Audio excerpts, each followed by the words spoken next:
Mangwanani, Mwalelepo, Bugenjani, Vanave, Africa. Welcome to the show that keeps you abreast with the latest happening across our beautiful African continent. My name is Aina Raizakaya, alongside Diana Master. Mamukase. Tamuka, Mamukase. Tamuka. Shudukufambeli. Chiriseise. Let's get into what you can expect in today's broadcast. Kenya and Somalia agree to phased border reopening. Curfew declared in Lesotho after journalist murdered. Mozambique faces the worst cholera outbreak in 20 years. We're also going to be crossing over to Cape Town to speak to Ari Hohad, and he's going to keep us informed on all the latest news that side. Stick around, we'll be back with our top stories after this break.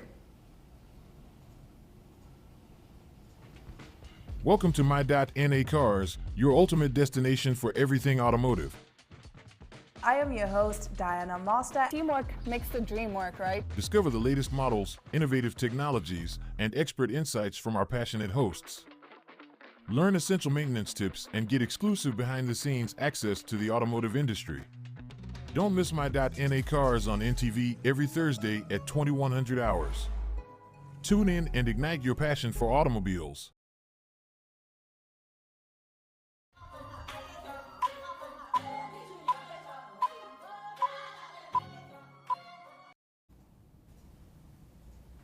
In our top stories this morning, curfew declared in Lesotho after journalist murder.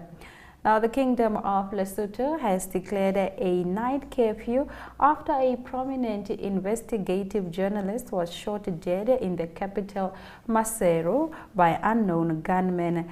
Rally Cornela Joki was killed shortly after he left work at the privately owned Tsenolo FM radio on Sunday night. The station manager Mshengu Shabalala said the journalist was shot twice as he was driving out of the station's premises. Local media said Minister of Police Lebona Lepema, in a televised address on Monday, said there would be no movement from 10 p.m. to 4 a.m. local time starting on Tuesday. Now, Kenya and Somalia agreed to phased border reopening. Kenya and Somalia have agreed to a phased reopening of their common border after more than a decade, Kenya's Interior Ministry said on Monday, as ties warm between the two neighbors following years of tensions. The announcement came after a high-level ministerial meeting in Nairobi on cooperation, including on security as well as trade and the movement of people. The frontier had been officially closed in 2011 because of attacks on Kenyan soil by Somalia's Al-Shabaab Islamist militant group. We have resolved that the border between Kenya and Somalia will be reopened in a phased manner within the next 90 days effective today, Interior Minister Kithure Kindiki said, adding that a first crossing should be opened in 30 days. The two nations had announced plans in July last year to reopen the frontier at talks between the Kenyan President Uhuru Kenyatta and his Somali counterpart Hassan Sheikh Mohamud, but it never materialized. Mozambique is facing the worst cholera outbreak in more than 20 years. Health authorities in Mozambique are battling the most severe cholera outbreak in the country in more than 20 years. The number of cases of cholera increased after the country was hit by Cyclone Freddy in late February. The coastal town of Quelimane in the North Mozambican became a cholera hotspot. At one point, the World Health Organization and the United Nations and Doctors Without Borders were treating more than 400 cases a day. The number has since come down. The beds were not enough because the number was very, very high. This is a case of success. We had below 20 cases in the last 2 weeks. It means in 1 month we went from out of control cholera outbreak, it became under control. Now, Kenyan officials fired over mosquito net scam. Kenya's President William Ruto has sacked a principal secretary in charge of public health and disbanded the entire board of the Medical Supplies Agency amid a corruption scandal. The scam involves a bungled tender involving the supply of donor-funded treated bed nets meant to protect against malaria-causing mosquitoes worth $27 million. The Global Fund had tasked the Kenya Medical Supplies Authority to procure more than 10 million nets to be distributed to low-income households in about half of the countries in the country that is malaria endemic. But Global Fund cancelled the tender, accusing KEMSA of irregularities by allegedly favoring one company whose documents were not in order and unfairly locking out others. In 2020, KEMSA was again in the spotlight over claims of misappropriation of millions of dollars intended to buy personal protective equipment and other essential health facilities at the height of the COVID pandemic. In our next story, U.S. imposed a visa ban on disruptors of recent general elections in Nigeria. The United States says it has taken steps to impose a visa ban on persons who disrupted the recent general election in Nigeria. In a statement on the U.S. State Department website, Secretary of State Antony Blinken said the United States is committed to supporting and advancing democracy in Nigeria and around the world. Blinken clarified that the visa ban was specific to certain individuals and is not directed at the Nigerian people or government of Nigeria as a whole. These individuals under U.S. Immigration and Nationality Act will be subject to restrictions on visas to the United States under a policy covering those believed to be responsible for or complicit in undermining democracy. According to the statement, the decision to take steps to impose visa restriction, he said, reflects the continued commitment of the United States to support Nigeria's aspirations to strengthen democracy and the rule of law. That brings us to the end of our top stories. Now South Africa's stance on the Russia-Ukraine war continues to be a discussion point at a global stage. Ari Holhad will bring us this news and more when we cross over to South Africa after the break.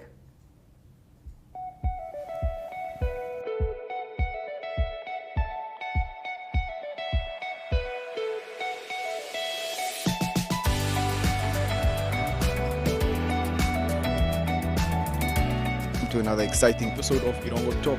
Julle is die weer en vertel ook vir julle waar die vis heel moontlik gaan byt.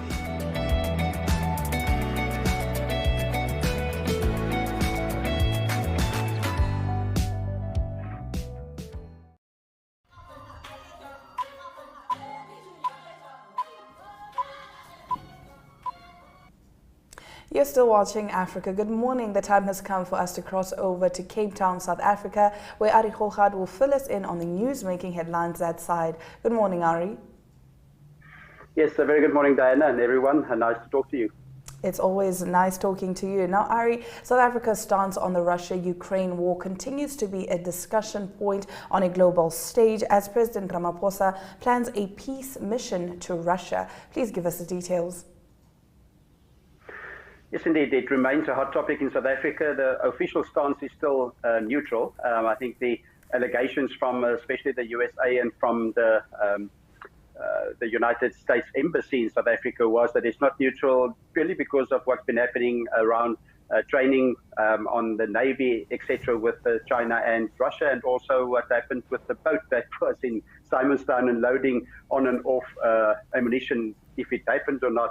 It happened at the nighttime and midnight times, and it is suspicious. But anyway, the reality at the moment is that is the chief of the army in South Africa, that is Lieutenant General Lawrence Mbata, that was just there on the screen, and he's in Russia at the moment. And he said the reason for that is to discuss combat readiness. So that is also making it difficult for South Africa to confirm that they're neutral in this. But at least what happens now is the latest from the presidency is that President Ramaphosa is one of 6 African leaders that will go to Russia, and that is to meet the heads of state there in a bid to end the war in Russia and Ukraine. So it's also Zambia, Senegal, Congo, Uganda, and Egypt. So apparently it has been confirmed by both presidents that it's good that they have their discussions, and the President Ramaphosa also had discussions with the President Zelensky of the Ukraine. There was, however, from President Zelensky of Ukraine, he did say that everyone who helped an enforcer with weapons is accomplished. So it did warn South Africa, but it's not confirmed if South Africa received arms or if arms was given to Russia. So that is quite a hot topic at the moment in South Africa. It obviously influences also the relationships with the US. Very hot topic indeed. Now, the official unemployment rate increased slightly by 0.2% from the fourth quarter last year. Tell us about this. It remains alarmingly high, unfortunately. It's 32.9%, so that is compared to the fourth quarter of last year. Typically, in the beginning of the year, the first quarter, it is difficult to have it lower, and the reason is just practical because there's so many people or new people joining the workforce from school. So, for instance, in the beginning of the year, the workforce grew by 230,000 each year with people that finished school. They're part of the workforce now. But the reality is that it is increased by 179,000 people that's unemployed. The total 7.9 million people unemployed in South Africa at the moment. That's a huge number. 2013, that number was 4.9 million. Now in 2023, that number is 7.9 million. So it's not good for South Africa. Lots of reasons, obviously, with Eskom is a big issue at the moment as well, and legislation. So just briefly, agriculture grew. That is part of agriculture in Cape Town. There's more jobs that was created there, but there was a decrease in mining and also in manufacturing and construction. You know, it is quite concerning that instead of seeing the number decrease, we see it increase. Now, some short-term insurance companies express their fear that some risks in South Africa might become uninsurable. What is going on?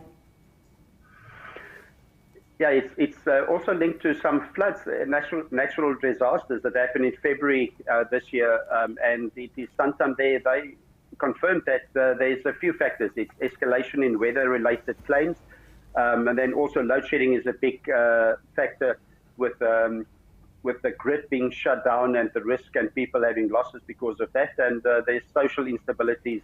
The climate change is a problem, but what Santam and those short-term insurance companies do now, they call it the climate change response plan. So they try and help the municipalities to be proactive. So for instance, if there's a river flowing and there are certain areas of the river that need strengthening, they rather help to strengthen the flow of the water than to have it demolished like they did there, like on the photo there in February this year. So it is a risk for the short-term insurance. They have a lot to cover in South Africa. All right, now, Ari, in your final story, Cape Town is preparing to host the United Rugby Championship final at the end of the month, as more than 50,000 fans are expected to fill up the stadium. Tell us about this.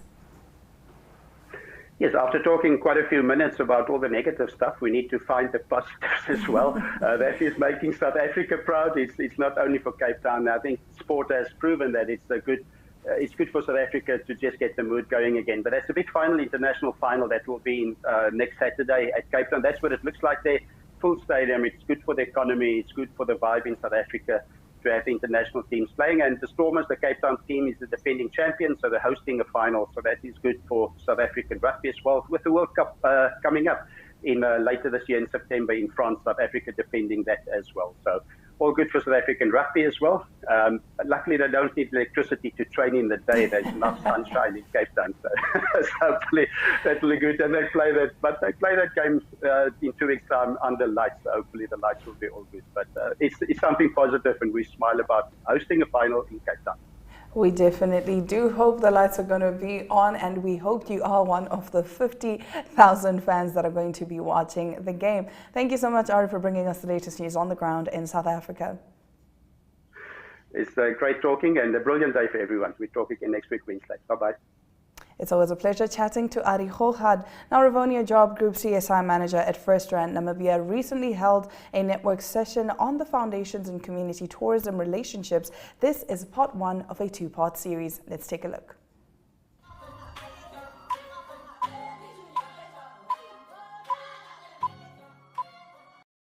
Thank you, Nangola. I am very passionate to the extent that I decided to not attend my graduation today. I was going to graduate this morning at NUST with my master's in marketing, and I am very passionate about the foundation's work. My thesis was based on the impact of early childhood development in education, and based on one of our projects that we co-sponsor with NMH, the Amos Meerkat initiative. And to me, it's not always about funding, about the financial assistance. It's about capacity building. It's about partnerships. It's even not about not wanting to co-brand with a competitor, because together we can make a meaningful difference, especially when we don't have enough funds. So I'm very passionate. I serve on 3 trusts, the Omnicare Trust, the Mali Trust, and the African Leadership Trust as well. Volunteer on a volunteer basis, and I'm a patron of a school. So I'm very passionate about community work, and I do believe in collaboration and working together for us to make a meaningful difference in this beautiful country that we live in. Awesome. I love that. And it's evident. I've only met you a few times, and I already knew that this one is a true patriot. Are there any questions in the audience for Rivonia? So it was a loaded statement that we started with the foundations. It's the only time I'm going to put up my hand for the next 2 days. But we want to illustrate how far we took this relationship working with. So we've, as NMH, we have a long-term relationship with First Rand on various platforms, on various events. And we've been involved with education as NMH now for the last 4 years actively, in terms of not just writing about it, but being part of the solution. And what you need to understand is when you hold a piece of paper, you have a challenge. It's called logistics. And how this wonderful partnership worked with this is how we would be able to work with First Rand, with the foundation, help them with funding so that we can reach communities in our country. We've distributed over 15 million books in Namibia in the last 3 years to every corner of the country, and where lodges have played a significant role in helping us. So it's not just about saving the rhino or saving the lion, or empowering the communities, but literally making sure that the communities and their children, the small children, are receiving their booklets.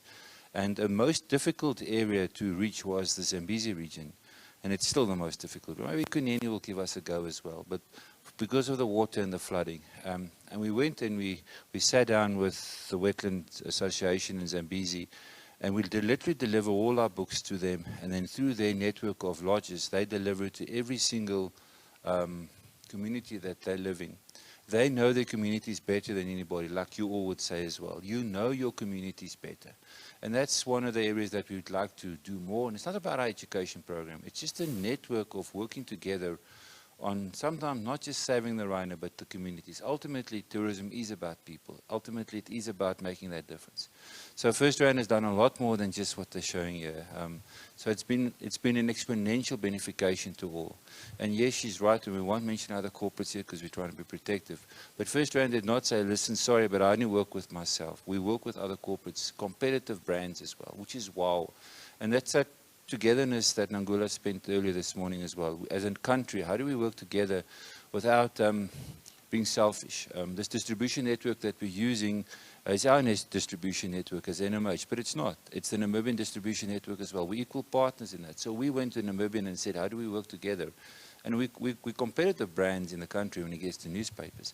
But even us in the newspaper industry said, how do we find common ground in all what we do? And I think that's the challenge to us today. And if there's something that we can talk in coffee time is how can we work with First Rand, with the other foundations. I know I won't mention names here, but the other unions here as well, so I won't say this first word. But there are a lot more that we can do, and how do we work together? The lodges have an unbelievable benefit that nobody else has, and that they know the communities the best in this country, even better than many governments, officials. And that is the power that we must unlock more. And that's the power that we've got to say, how do we find things? I know one thing, and that is that lodges travel every week to their lodges. They have no choice. So logistics is the heart of our country's challenge. We travel 11,000 kilometers every day to deliver newspapers, yet that's most probably a quarter of what needs to be traveled. And how do we find a way to work with you is my invitation to you today.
He was here a few moments ago to bring us news from South Africa, and now here he is with the sports package. It's Ari Khogad.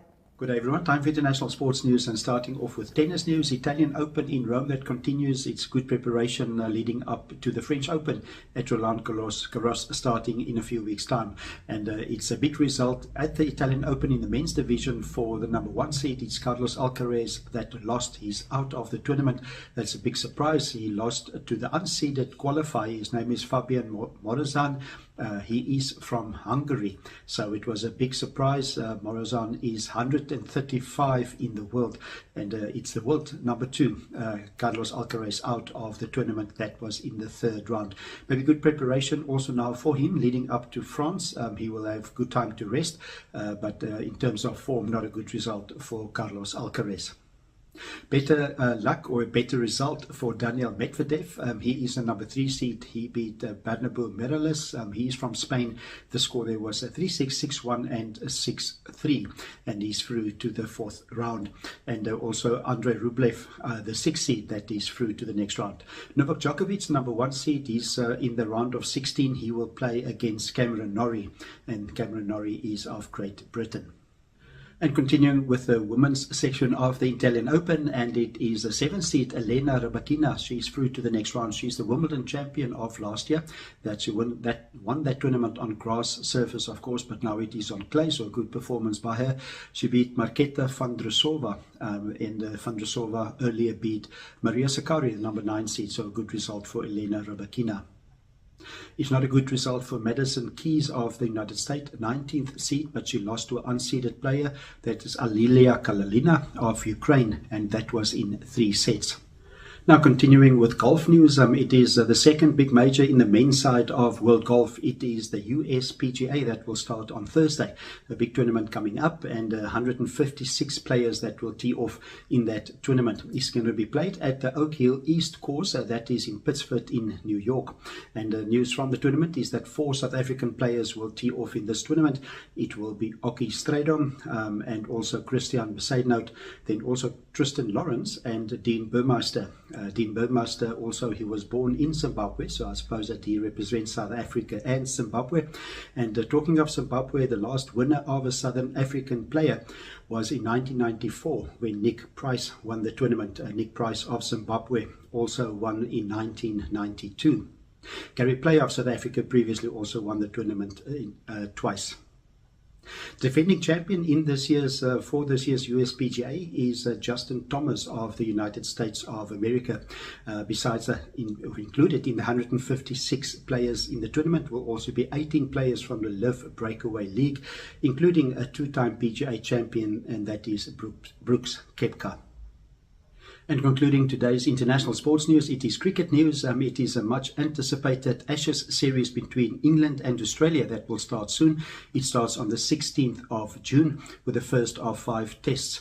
And news from the Ashes series is that James Anderson, the quick bowler of England, is out with a groin strain. So that's a concern, an injury concern, as he is 40 years old already, still playing at the top level. But he played for his county Somerset, and it was described as a mild groin strain, so hopefully he will be ready to play even on the 1st of June when England play against Ireland, but definitely for the 16th of June for the first test at Edgbaston.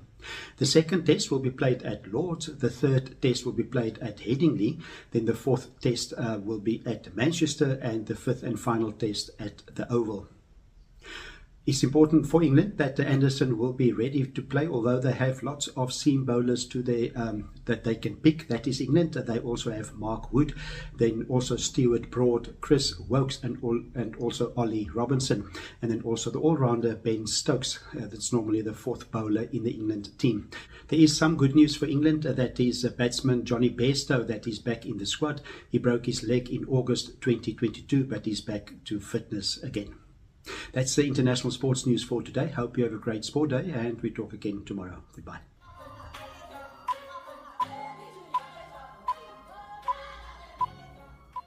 Now let's take a look at the highlights from today's broadcast. Curfew declared in Lesotho after journalist murdered.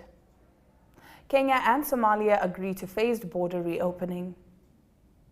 Those have been our stories. We thank you very much for watching our show this morning. We do welcome your remarks regarding our show. You can post them on our Twitter and Facebook pages. Please be reminded that Africa Good Morning screens on DSTV channel 94, channel 285, excuse me, and Good TV channel 25. On that note, it's all our love, all our light, and happy Wednesday.